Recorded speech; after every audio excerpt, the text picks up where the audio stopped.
Alrighty, ladies and gentlemen, good evening. Welcome to this week's edition of Roundabout Sports presented by Interstate 70 Sports Media, where our passion is our profession. Thank you so much for tuning in, ladies and gentlemen. It is Wednesday, February 7th, 2024. We are on the verge of Super Bowl Sunday, Super Bowl 58, between the Kansas City Chiefs and the San Francisco 49ers. And let me tell you, folks, I'm excited. Allegiant Stadium in Las Vegas is ready to roll. It is and I can't preview it all by myself. I made that abundantly clear to myself heading into all of this. And I have the pleasure of introducing two wonderful gentlemen. And folks, be sure to tune in on Facebook, on Twitter, on YouTube. We're all over on social media. The first gentleman I would like to introduce, he is the founder and the manager of E2G Sports. He is a worker at Pro Football Focus, and he's going to give us a great perspective from the Northeastern point of view in regards to what it's like to be a dynasty that's just so hated. Ladies and gentlemen, welcome to Roundabout Sports, the one and only Buddy Andrade. How we doing? We are good, buddy. How are you, my friend? Let me just ask you right now: how are the nerves for this week? How are you building it? Do you have a slow build, like you're getting used to this, or are you just me being get out me to that here damn in the St. game? Charles area and the St. Louis area, it is something that, believe it or not, people are very mixed on in regards to the Chiefs. But in Kansas City, they are almost completely used to this by now. And it's kind of funny to see it from the perspective of, anything less than a Super Bowl is a disappointment at this point. Some teams strive for the winning records and everything. And so, I'm definitely looking forward to seeing that. And of course, I have to introduce the other guest that we have. That being, he is the host, the founder of Issues with Wrestling with Christopher Miles. And of course, he is a professional wrestling referee, but a sports aficionado. And he is currently in Atlanta, so I guess we get a good East Coast point of view. Ladies and gentlemen, the man himself, Christopher Miles. Hey, Jeremy, what's up, man? Thanks for having me on the show, man. Oh, it's a pleasure. It is great having both of you on this show this evening. I know there is a lot we have to talk about as we preview Super Bowl 58. Now, I guess the first question I have to ask, and I'm going to ask Buddy first, who do you think, and we're going to delve into everything that we possibly can. We're going to dissect this Super Bowl as best as we can. But the first thing I have to ask is, on paper, who do you think is going to win Super Bowl 58? Well, I'm just going to put this out there. If we're going to play paper, I'd say San Francisco. But Okay. if we were playing paper, people would have taken Baltimore. And nobody can gauge the mental toughness of a champion. And what I say is, I go back to that AFC Championship game, and a lot of the idiotic, stupid things Baltimore did, not being mentally in control of who they were, frustration, you got guys punching the bench, hurting their hand, you got your franchise quarterback slamming his helmet, you got Roquan Smith with that stupid, just tap the guy, That get one the was 5 bad. yards, redo it. You come to see that championship teams are kind of built for moments. And when it came down to the crunch, as much as everybody talks about the MVS drop against the Eagles, when it mattered, they weren't afraid to go to him. He made the play. They're in the Super Bowl. And just sometimes the mentally tough, better coached, better composed team is the team that wins. And that's why I'm picking the Chiefs. Okay. Christopher Miles? Yeah, my friend. So is it possible to cheer for both teams to lose? Because, I mean, that's pretty much where I'm at. It's possible to cheer for them both to lose, but it's impossible for there to be two losers of the Super Bowl. Not since the Lambs played the Patriots have I cared less about the Super Bowl. Because that was two teams I loathe. This is one team I actively dislike and one team I'm indifferent towards. I dislike the Chiefs. I'm indifferent towards the 49ers. I think it'll be a good game. I do think the Chiefs do pull it out, but I'm watching because it's a rite of passage. It's an annual thing. It's what we're supposed to do as Americans, but I just don't care like I should, I guess. And I get that. And I mean, you look at a lot of my friends, they've said this is the least interested Super Bowl they've been in, like the least interested they've been in a Super Bowl in a long time. But you have a lot of stories in going to the game. It's just me as a St. Louisan just don't care. Yeah.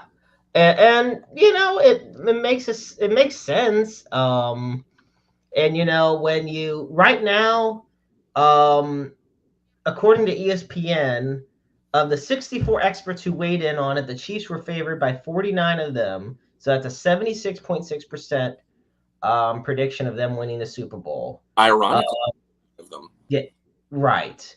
The most common predicted final scores were 27-24, and 27-21.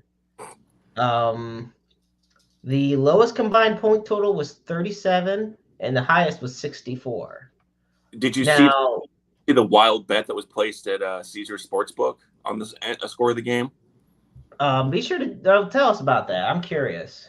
So someone placed a Chiefs win by the score of 2-0, the most unlikely score you could, and if he hits, it's $1 million win, but it's going to be $100 donation because that's just not going to happen. But it's interesting that someone, thought, hey, why not throw $100 at it, a 2-0 Super Bowl? It's $100. Yeah. At that point, I mean, that ought to get you a couple groceries these days. Couple of packs. So the first thing I wanted to ask, buddy, I want to ask you this because you definitely, when it comes to, you live up in the Northeast, of course, you live in the Boston area. So if anybody knows a thing or two about dynasties from a fan's perspective, it would be you. Obviously, the elephant in the room here is the fact that my whole childhood was basically the New England Patriots winning. And it was everybody wanting to see the Patriots finally fall. Well, now, okay, we're in 2024. It's the 2023 season, but it's 2024. The Chiefs are making, 6 straight AFC title game appearances. Every year Patrick Mahomes has started at quarterback. He's been in the AFC title game. And a couple occasions, you take a D Ford offside and a bad interception away, they made those Super Bowls too. That's how close they've been every single year. And it gets to that point this year, something has just been so different about the Chiefs. They haven't been as good as they normally have been. They've been clutch. You can be clutch and not be great. There's a difference. But when you look at the Chiefs right now, how is it comparable for you based on the fact that you knew what it's like with the Patriots dynasty? Yeah, no, I can definitely see how the hatred is there in any possible way that people can show hate. They're going to do that.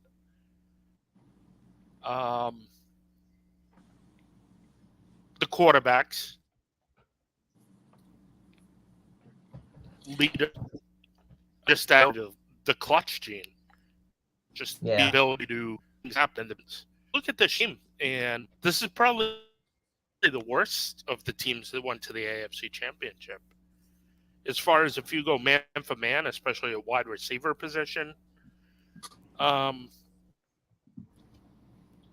they did a phenomenal job, and they had to do it the hard way. Go to Buffalo. About for years was let us get Kansas City and ice.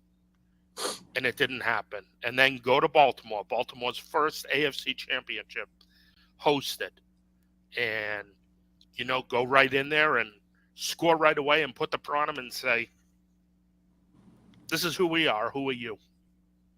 And I think, like, success breeds contempt, Jeremy, right? I mean, that's what it breaks down to in the end, correct? Right. Yeah.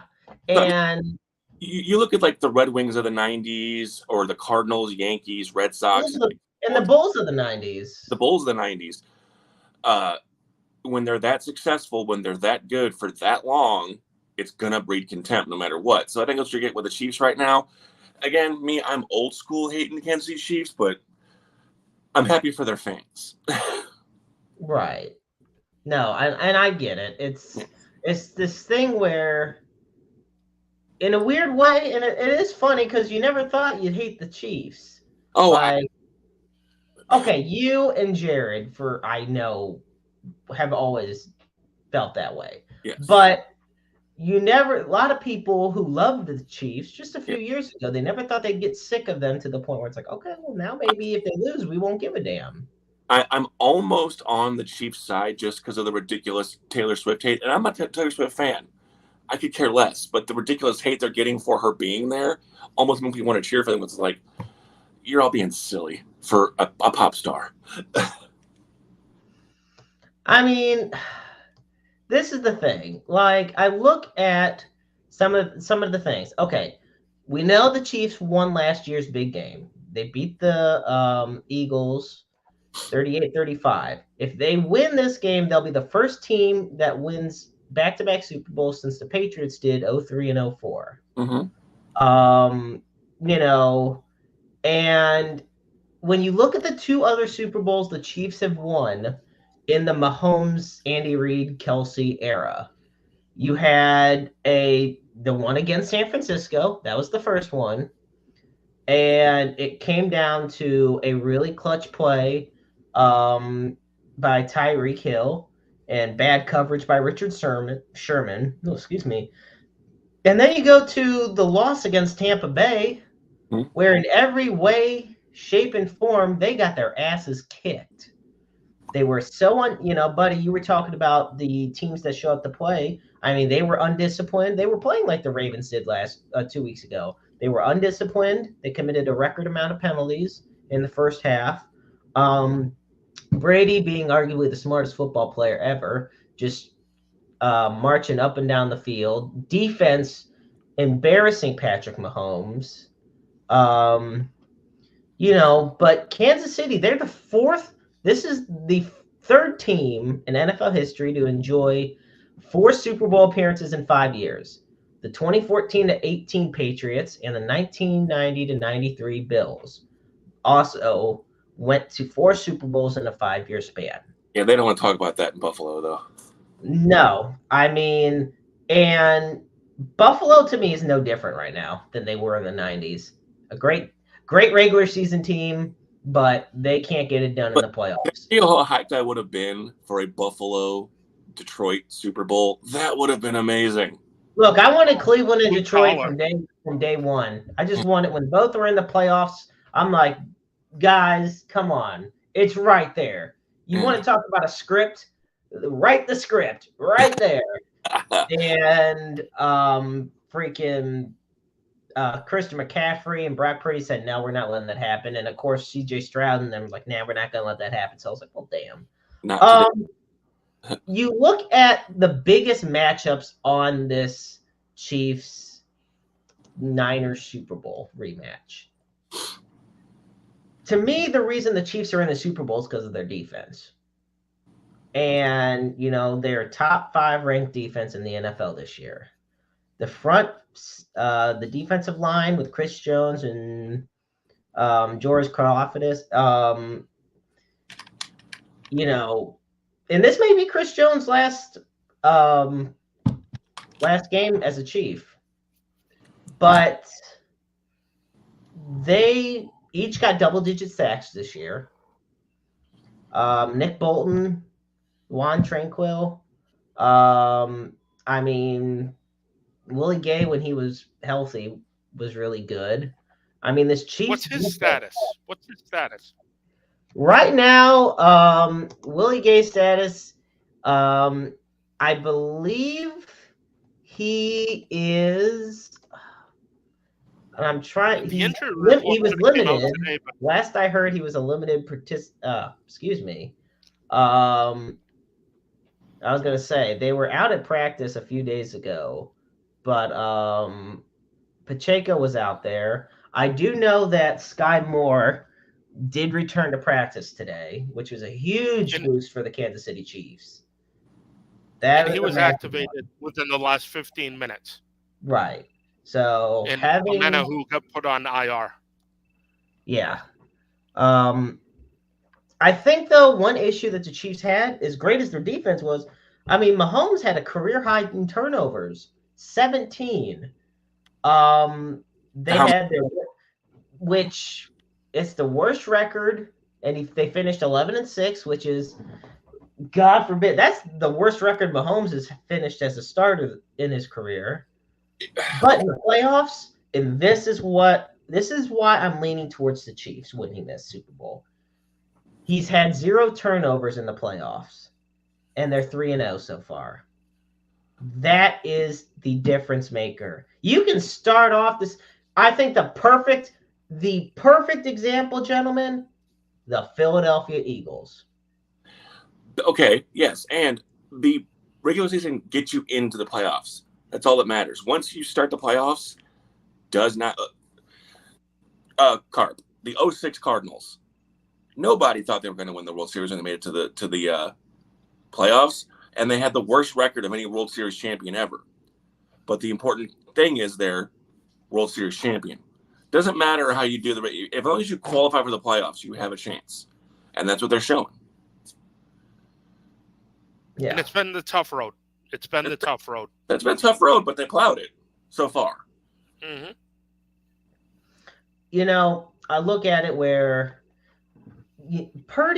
Brock Purdy, most efficient quarterback in the NFL this year. Whether people want to admit it or not, do I think he's the MVP? No, hell no.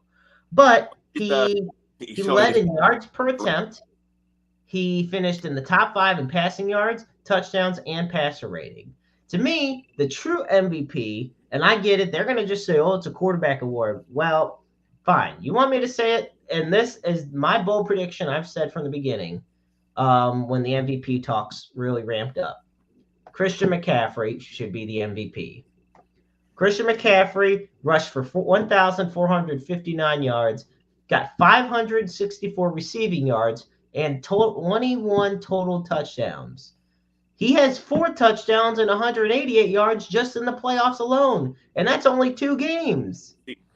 And therein lies the problem with the MVP award in most sports. It's that you have to be on a winning team or you have to be a championship team to be the most valuable player. You know, I've always heard the argument you should call it most outstanding player as opposed to most valuable player. Because, I mean, people like A-Rod in baseball have won it on a last place team. Yeah. You know, yeah.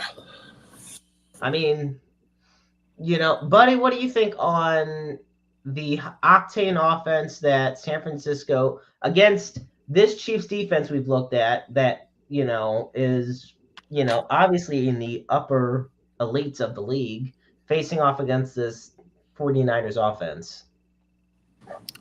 Well, the first problem the 49ers have is they got to make sure that they block up Chris Jones because he is a game wrecker. The speed at the linebacker level, whether Gay is in there, but Bolton, Tranquil, Leo Chanel, these guys have the ability to help cover the underneath, which could be both McCaffrey and Kittle at that point in time. Right. And you have an all-pro slot corner who you can match up against either Debo or Ayuk and really give fits. The Amenaho thing is big to me. He's a sneaky good edge player. So you got to see Karlaftis really even elevate more than he has already opposite or next to Chris Jones, with Chris Jones bringing the interior pressure from a 3 technique. And, the corners can match up well with these 49ers receivers. And one thing about these 49ers receivers, they block downfield, man. You got to give them credit. This is one of the best blocking teams I've ever seen downfield. And I think that's one thing that also plays into the entire offensive scheme that San Francisco is running. Christian McCaffrey, to me, the big reason that the 49ers are so dangerous on offense, and one of the reasons they beat the Lions in the NFC title game. Okay, and this is something I've seen from a lot of teams. Most teams in the NFL do this. You fall behind, you're running the ball to start the game. You fall behind, you abandon the run. The 49ers may fall behind early, even if it's running it. They keep running the ball. Christian McCaffrey is the type of running back where he'll go 1 yard, 1 yard, 4 yards, 2 yards. But they keep running it because the second he gets that 50 to 60-yard run, momentum shifts. And that's the big thing that San Francisco relies on. It's the big momentum shift. I mean, because look what happened. Once Christian McCaffrey started getting into a groove, once the Lions became too aggressive, things started to unravel. You get a fumble, a couple bad fourth down attempts. Just like that, 24-7 becomes 24-24. And, and of course, the 49ers were the number 1 seed for a reason. You look at the top 2 teams in the NFC this year. You can argue the Cowboys. I'll do top 3. The top 3 teams in the NFC were the Cowboys, the Niners, and the Eagles, in no particular order. I'll add the Lions in at 4th, actually, because we're not doing any particular order. The Eagles started 10-1, and they lost 5 of their last 6 games. Boom. Tampa Bay cut them out at the wild card. Dallas, they jumped their way to win the NFC East. They jumped over the Eagles when the Eagles started collapsing. What happens? Packers cut them loose in the wild card round at home. Packers kick their ass. You get to the Lions. Lions edge out the Rams. They edge out the Bucks. And they had the ample opportunity to just blow out the 49ers and go to the Super Bowl. And they couldn't capitalize. Because when it comes down to it, the 49ers are the best team in the NFC and possibly the best team in the NFL. Whether anyone wants to admit it or not. We'll see on Sunday. Yeah. And of course it comes down to who's the best regular season team and things like that. Look, once those 14 teams get into the postseason, it's a whole new season. That's why, when there's those teams that finish undefeated in the preseason, okay, here's an example. The 2008 Lions went 4-0 in the preseason. You know what happened? Team. Exactly. They went 0-16. You got teams that struggle in the regular season, but they get to the postseason, and that's all it takes. Well, again, to equate to another sport, Golden State Warriors, they won, 73 games and lost 9, but they didn't win the ring. So to me, that's not the best team. The best team is the one that lifted the trophy at the end of the season. When people argue, they were the best team ever. Yeah, but they didn't win. Mm-hmm. End of the day, someone else went home with the trophy. So I'm sorry, but you're not. Yeah. And Buddy, there's one thing we were also talking about, and Chris, I want you to delve into this as well. To you guys, what is the most underrated position on a football team? Buddy, go ahead. You can have this one first. I'm going to go the bookend tackles. I think if you have no tackle play and no ability to create a pocket for your passer, you're not going to win anything. You know, Chris? I'm going to cheat. I'm going to go around the same thing. I'm going to go anyone on the O-line because, okay, David Carr, great college player, goes to the Texans, breaks the record for the most sacks taken, 3 seasons in a row? Yep, 3 seasons. He took 76 sacks in never one season. Got a chance, really, to be the quarterback people thought he could be because his O-line sucked. Same with Tim Couch. Same with a lot of those. Like, Tim Couch and David Carr were alike in the sense that they were very good quarterbacks coming out of college, but because there was no O-line on their expansion teams, and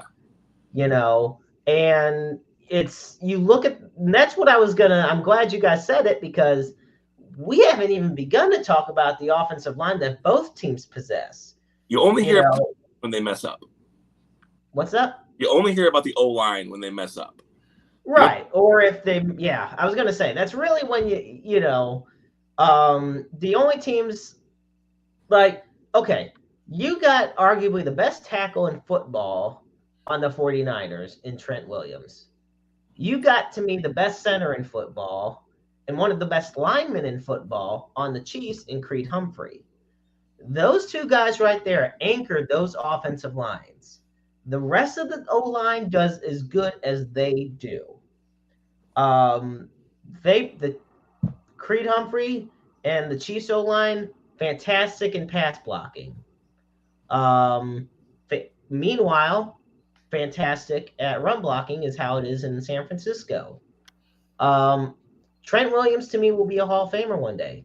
And if Creed Humphrey keeps doing the way he's playing, I can see him being a Hall of Famer. Kansas City finished with the number 2 ranked defense in yards and points allowed. San Francisco finished number 3 in scoring and has 6 regular starters on defense who have previous Super Bowl experience. A lot of that's going to come down to the offensive line, because the offensive line is the only thing standing between them and the quarterback. You got these.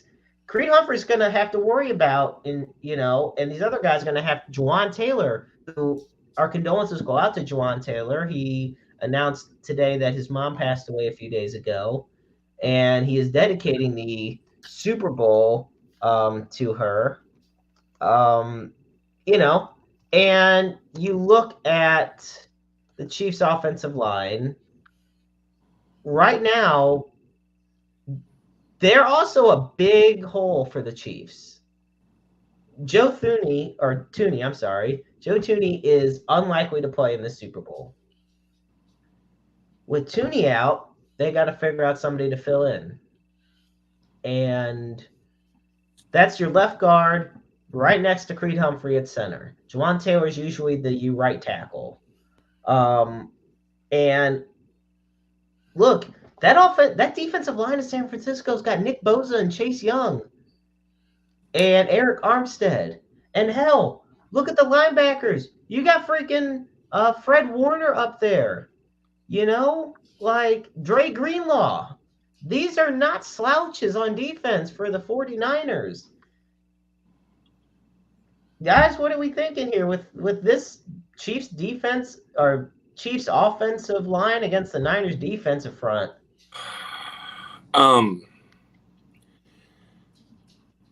You might get your classic 3 yards in a cloud of smoke type of situation. You might, I don't know.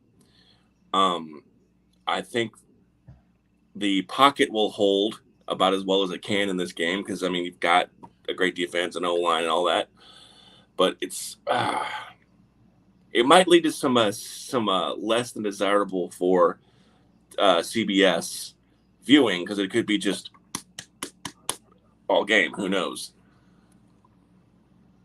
Yeah, buddy. The key is going to be chipping. And I know, if you can chip with Kelsey, push a Young, a Bosa inside, and then run his route, that can help the tackles big time. That's one of the ways of doing that. Mike? My big concern, don't count Joe Thuney out. Don't count him out yet. He's played in some games here where we didn't think he was making it. He was going to be out there. That's a tough boy. That's an alpha right there. So don't count him out completely yet. I'll give you this. It's not an official, it's not official he's ruled out situation. It's just more along the lines of it's a long shot to play, which, I think if anything, the fact he's gotten 2 weeks to get to this point helps, And when you are a player at any position, you're going to do your damnedest to play in the Super Bowl. In the Super Bowl. It's every football player's dream, Yeah. I will say Mike Calendo is the guy that would take over if Thuney is out, and he's got a year of experience, 6'4", 301 pounder. I mean, he's a very solid offensive lineman as well. He rocks my friend's favorite number 66. But, I think the Chiefs' offensive line is pretty good. I really do. You got Donovan Smith, Thuney, Humphrey. Trey Smith has gotten a lot better this year. And Jawan Taylor, to me, is the weak link of the line. To me, the right side is the weak side of the offensive line. Trey Smith and Jawan Taylor are the weak side. But can it both on them? It's going to be hell. Exploited? Huh? Can it be exploited though? Can they push through? One of the things, and this is where you dive into those analytics that they love so much these days. Pat Mahomes' release time. Mm-hmm. My friend's dad always used to joke about how Kurt Warner had some of the best pass protection. He'd get what felt like 13 seconds in the pocket. Yeah. Some of the best from Pace, Timmerman, McCollum, freaking Kyle Turley, Tom Newton, all these guys. And with Mahomes, you can't give him 13 seconds. You're not going to, or I shouldn't say you can't. I mean, look, if you could, that'd be wonderful, but you're not going to get it. Mm-hmm. You're not going to get 13 seconds out of that offensive line. Hell, if you get 3, count it a win. And it's a testament to, if anything, just how more athletically dominant defensive linemen are these days. And I'm not taking away from ones that we grew up watching. I'm just saying the way the physicality of the game is today. I mean, you look at guys like Micah Parsons, TJ Watt, Myles Garrett, Nick Bosa, even Montez Sweat and Chris Jones. Holy shit. So, and then you go to the other side. We'll shift gears to the 49ers offensive line. You got Trent Williams on the left tackle, Aaron Banks inside, Jake Brendel at center, Spencer Burford at right guard, and then Colton McKivitz at right tackle. Well, look, obviously, I mean, you're going to probably put Karlaftis at, right end. Right outside linebacker. On the right outside, You want him facing those right-sided, weak-side guys, And Chris Jones, to me, what makes him one of the top dangerous defensive linemen in football is he can alternate between defensive line, outside edge rush and tackle. Mm-hmm. That, to me, is what makes a big difference with him. So you get scheme versatility. Exactly. It's the scheme, and you got 2 of the smartest coaches in football, almost football history, especially with Andy Reid. They can adjust at the snap of a finger, and I think scheme versatility is going to play a big part in this. I agree with you, and on the Kansas City side with the offense, best way to negate a good pass rush sometimes, a few early on screens. Make them think, especially Chase Young, who is known to chase and get in the backfield and maybe give something up to the right side. They were concerned about his ability to set the edge and defend against the run. I'd start off a couple of passes his side, just make him be aggressive, get Juwan Taylor out there in front of whether it's Kelsey on a quick screen or one of the backs, Pacheco on a quick screen, or even Rashee Rice in one of those motion quick screens, and see if you can, find some yardage. Yeah, and I can definitely see, it's good to set the tone early. Now, Bosa's been quieter than usual at the edge spot, but Warner and Greenlaw, I mean, they've definitely been the hard-hitting guys. And this is another interesting player we haven't really talked about, Charvarius Ward, former Chiefs corner, now on the Niners. This year he's had a career high 23 pass breakups and a career high with 5 interceptions. Also, okay, look, yeah, he had a down year. Patrick Mahomes is still, to me, the most dangerous quarterback in the NFL. He absolutely is. And times that by 100 in the playoffs. Patrick Mahomes in the playoffs looks nothing like Mahomes this year in the regular season. So both teams finished top 10 this year in the average time of possession. If I'm the 49ers, yeah, we talked about having McCaffrey be that guy to get the 4 yard, the 1 yard, the 1 yard, and then a big 40 yard. I almost say, look, if you can avoid getting the 40-yard gain, go for it. Keep Mahomes off the field. If you're San Francisco, keep Patrick Mahomes on that sideline as long as you can. Wear that defense down, because the defense is going to give you the toughest battle. And if I'm the Chiefs, keep the ball so McCaffrey doesn't have to get it. Make Brock Purdy make the throws that,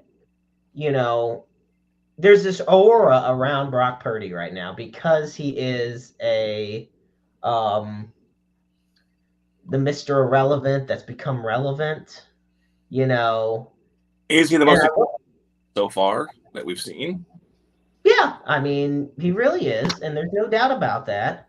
I think, though, if you force him to if you force him to throw it more, first of all, McCaffrey, the issue with the 49ers offense is they have such a supporting cast. Nobody truly believes in Brock Purdy because you got Deebo Samuel, you got Brandon Ayuk, you got George Kittle, you got Christian McCaffrey, you got Jawan Jennings. What quarterback really wouldn't succeed with that group? Well, that's what everyone says to Brock Purdy. Especially Cam Newton. Yeah, Cam Newton, the perfect example of somebody who said that. He's like, look at all the guys he's got.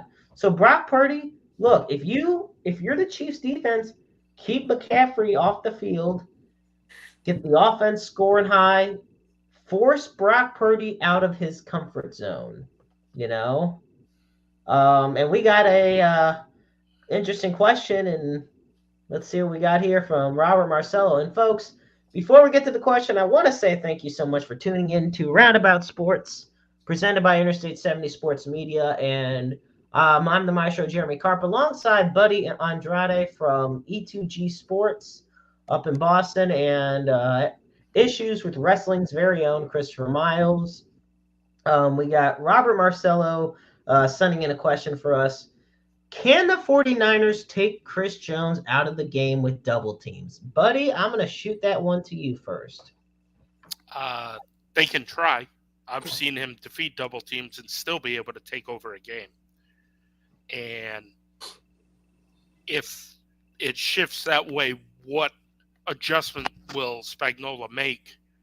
Maybe bring a linebacker in that gap and kind of put middle pressure on Brock Purdy to get the ball out of his hand pretty quickly. That's the chess game. I think you can try it. I think it can be successful. But you have a defensive-minded coach who has some pretty athletic linebackers and safeties, because we saw Reed come a lot in the last game too, with the ability to get the pass rush in there. Right. Chris? What you got? Is that you could try, but if you focus too much on one player, you're going to open up channels for other things. It's not like there's one weapon. So if you double team someone, that could potentially open up a whole other gaggle of problems. So yeah, give it a shot. If he's doing well, give it a shot. But as Buddy said, he's been double teamed. It isn't very effective a lot of the time. So it's the double-edged sword there. He just has a real ability to make himself small when he needs to, with a double team, and slide in between blockers and penetrate that gap to make a play. Yeah. A lot, and this is the thing. The Chiefs defense finished second in QB pressures, hurrying, hitting, or sacking opposing passers, because on almost 30% of quarterback dropbacks, the Chiefs defensive linemen got to them. I mean, it's officially listed as 28%, but when you think about it, almost 30% of the time a quarterback drops back against the Chiefs defense, they get to them. Whether it's a sack, hurry, anything, and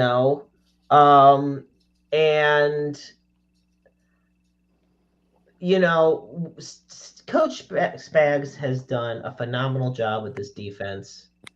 He's really become, honestly, like the Buddy Ryan of this team. The players love him.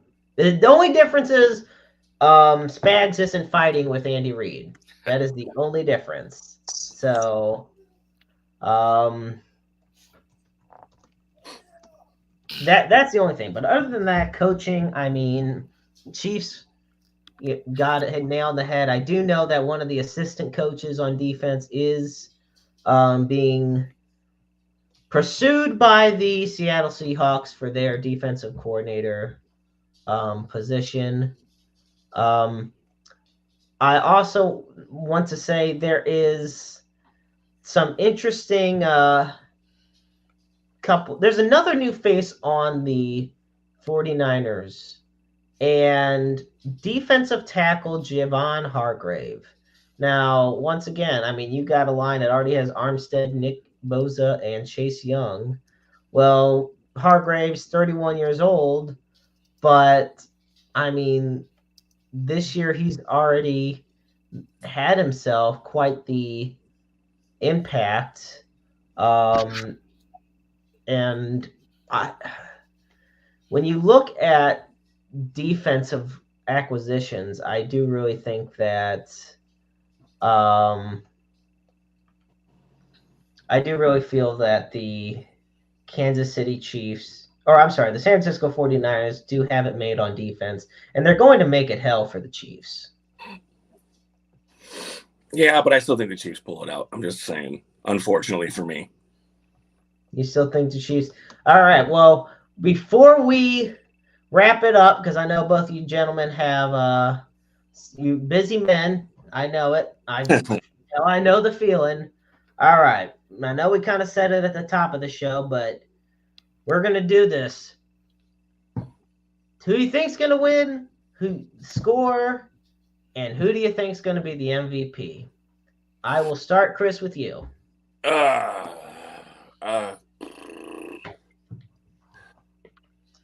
I think it's close, maybe 38-35. I think you do have a fairly high scoring game. I'll give it to the Chiefs, and publicity wise, it'll go to Pat Mahomes. So, all right, buddy.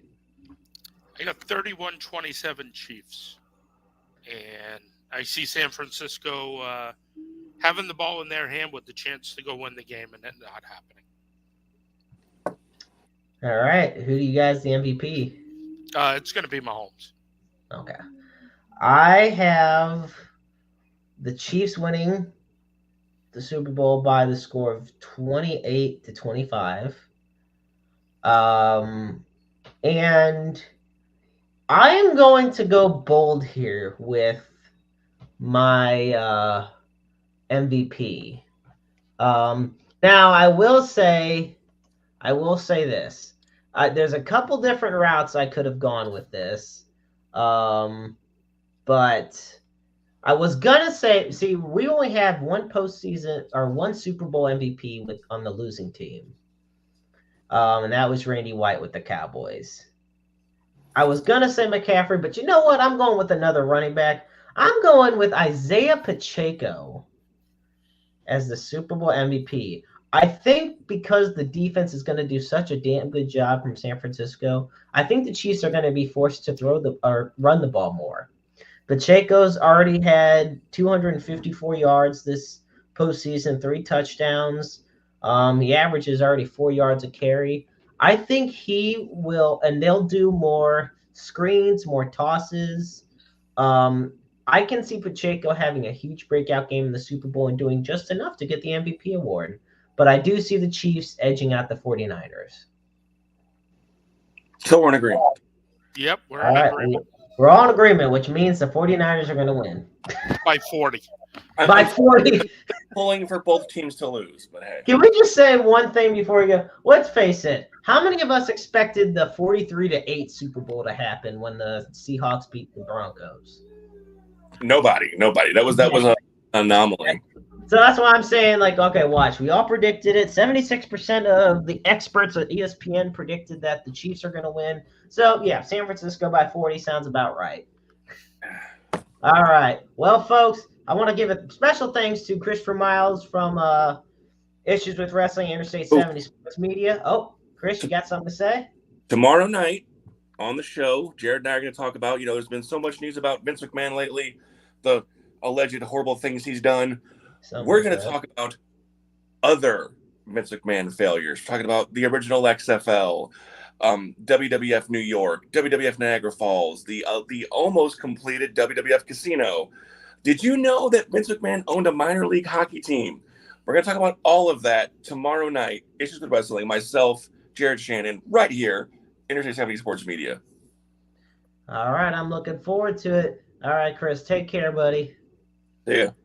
Thank you. All right, and buddy, thank you so much. And tell us a little bit more about, for those who are just tuning in to you for the first time, tell us a little bit more about the E2G Sports Network. Yeah, we're getting back to ramping up, especially with NFL draft season. So you'll have a lot of NFL draft content coming and just kind of, getting things going now that I'm working full-time job and just a lot of things going on personally. I haven't been able to donate the time that I'd like to it, but it's going to start ramping back up.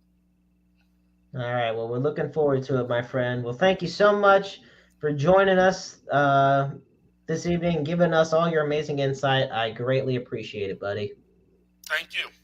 You're welcome. Buddy Andrade from the E2G Sports Network here on Roundabout Sports. Have a good night, buddy. All right, folks. Well, we're going to wrap it up here this evening, but before we do, I want to say a few things. First, I want to say be sure to find us on Spotify, on Apple Podcasts, Google Podcasts, Breaker, anywhere you can find a podcast. We're there at Roundabout Sports. Also, go to our YouTube channel for Interstate 70 Sports Media. You'll see Roundabout Sports. You'll see a lot of original wrestling content. You'll see the Good Doctor interviewing some of the top wrestling stars in the world, such as Charlotte Flair, LA Knight, Drew McIntyre, and we also have some fun content on there as well. We're working to get more up on the YouTube channel, but be sure to subscribe. Also, of course, we're on Facebook at Interstate 70 Sports Media and on Twitter at Interstate 70 Sports Media. I still don't intend on calling it X anytime soon. Roundabout Sports is also on Facebook on its own separate page. And also go to the Issues with Wrestling Facebook page. And Christopher Miles with all of his work that he and Jared Shannon do for it. It definitely means a lot. And it means a lot to me that they put in all this work. And also, last but not least, before we do the close, be sure to go to our website, interstate70sports.media. That's interstate70sports.media. All the latest news and articles you'll find are on there. And so, yeah, we definitely look forward to getting more people out there. So thank you all so much. Now, of course, as we close the show, we put the NAMI helpline on there, and it's at 1-800-950-NAMI. That's 1-800-950-NAMI. NAMI is the National Alliance on Mental Illness. It's the nation's largest grassroots mental health organization dedicating to building better lives for those who struggle. And of course, we put the Suicide and Crisis Lifeline at the end of every show.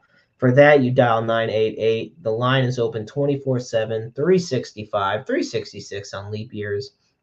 Understand you're never alone in this world. There is always somebody out there who loves you, cares about you, will support you. We all, myself included, so many others, everyone goes through struggles, whether it be mentally, physically, spiritually, emotionally, financially, all the above, and we shouldn't have to struggle alone. There's always that support outreach that can help, and you are just a phone call or an email or a text message away, and who knows, you could be the listening ears and eyes for somebody else. So I just want to thank you all so much for tuning in this week. We'll be sure to catch you later on Roundabout Sports. And remember, I'm the Maestro Jeremy Karp. Life is a book full of empty pages just waiting to be written in. Make your lives worth reading.